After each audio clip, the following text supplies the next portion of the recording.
Hello friends, welcome to Kerala eats. ഇത് നമ്മൾ ഉണ്ടാക്കുവാൻ പോകുന്നത് സേമിയോ പായസമാണ്. വെറും 6 ചേരുവകൾ കൊണ്ട് നല്ല രുചികരമായൊരു പായസം. പായസത്തിനു വേണ്ട ചേരുവകൾ: സേമിയോ 250 ഗ്രാം, 1.5 ലിറ്റർ പാല്, 100 ഗ്രാം നെയ്യ്, 25 ഗ്രാം കശുവണ്ടി, 3-4 ഏലക്ക അതായത് 5 ഗ്രാം, 25 ഗ്രാം കിസ്മിസ്, 400 ഗ്രാം പഞ്ചസാര.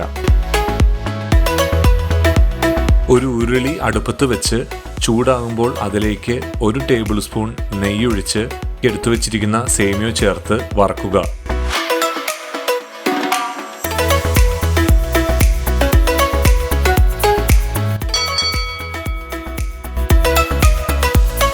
സേമിയോ പാകമായി അതിൻ്റെ നിറം ഒരു ഗോൾഡൻ പരുവത്തിലേക്ക് എത്തുമ്പോൾ എടുത്തു വച്ചിരിക്കുന്ന 1.5 ലിറ്റർ പാലും കൂടെ 1 ലിറ്റർ വെള്ളവും ചേർത്ത് ഇളക്കുക.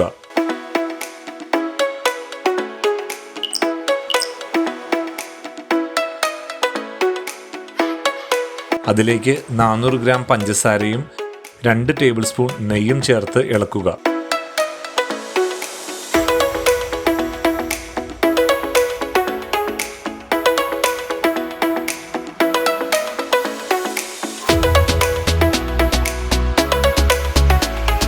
തിളച്ച് പാകമാകുമ്പോൾ പൊടിച്ചു വെച്ചിരിക്കുന്ന ഏലക്ക ചേർത്ത് ഇളക്കി തീ ഓഫ് ചെയ്ത് ഉരുളി മാറ്റിവെക്കുക. ഒരു കടായി അടുപ്പത്ത് വെച്ച് ബാക്കി നെയ്യും ചേർത്ത് കിസ്മിസും കാഷ്യൂ നട്ടും വറുത്തെടുത്ത് പായസത്തിലേക്ക് ചേർക്കുക.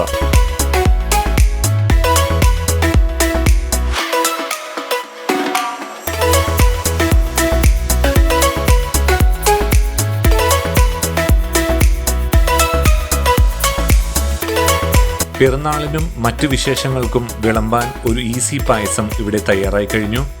വീഡിയോ ഇഷ്ടമായെങ്കിൽ ലൈക്ക് ചെയ്യുക, കമൻറ്റ് ചെയ്യുക. Thanks for watching Kerala Eats.